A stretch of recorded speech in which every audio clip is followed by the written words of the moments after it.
नमस्कार, मैं हूं दिबांजलि मोइत्रा। पूरी दुनिया में कोविड-19 महामारी का कहर जारी और इससे निपटने के उपाय किसी को नहीं सूझ रहे। ऐसे में पूरी दुनिया में आर्थिक हालात अब बद से बदतर बनते जा रहे हैं। इसको लेकर तरह तरह के कदम उठाए जा रहे हैं और सऊदी अरब भी उन्हीं देशों में से एक है। सऊदी अरब दुनिया के सबसे अमीर देशों में एक गिना जाता है, लेकिन यहाँ भी आने वाले दिनों में लोगों की जिंदगी मुश्किल होने जा रही है।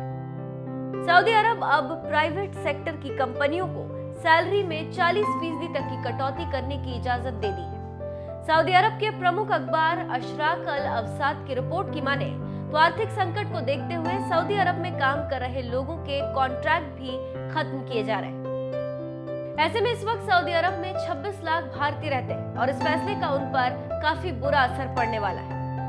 अखबार ने फैसले की प्रति का हवाला देते हुए सोमवार को बताया है कि सऊदी अरब के मानव संसाधन और सामाजिक विकास मंत्रालय ने श्रम कानून में बदलाव के लिए हामी भर दी। इन बदलावों के बाद एम्प्लॉयर अपने कर्मचारियों की सैलरी में अगले 6 महीने के लिए 40% तक की कटौती कर सकते हैं। नए नियमों के तहत कोविड-19 की महामारी के 6 महीने बाद कंपनियों को एम्प्लॉय के कॉन्ट्रैक्ट को भी रद्द करने का हक होगा।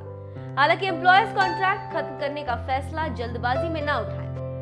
इसके लिए उन्हें सरकारी सब्सिडी जैसे मजदूरों के वेतन भत्ते में मदद या सरकारी शुल्क से छूट मिलनी जारी रहेगी। कॉन्ट्रैक्ट खत्म करने के लिए 3 शर्तें भी रखी गई। ये 3 शर्तें हैं: सैलरी में कटौती के फैसले को लागू किए हुए 6 महीने हो गए, एम्प्लॉय की सारी छुट्टियां खत्म हो गई और कंपनी ये साबित कर दे कि वो कोविड-19 महामारी की वजह से आर्थिक संकट का सामना कर रही है।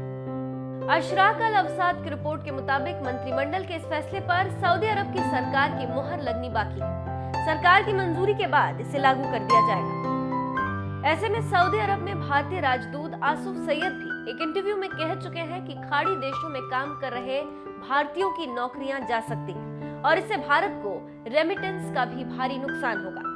भारत दुनिया के उन देशों में शुमार है जहां विदेशों में रह रहे नागरिक सबसे ज्यादा पैसा घर भेजते हैं। भारतीयों ने पिछले साल रिकॉर्ड 83 अरब डॉलर की धनराशि देश भेजी थी। इस कमाई का बड़ा हिस्सा खाड़ी के देशों में काम कर रहे भारतीयों से ही आता है। हालांकि अब सऊदी अरब में भारतीय कामगारों की नौकरियों पर खतरा मंडरा रहा है और बेरोजगार होने पर उनके देश वापस आने के अलावा कोई विकल्प नहीं बचेगा। भारत सरकार लोगों को लाने के लिए शिप और फ्लाइट भी भेज रही है।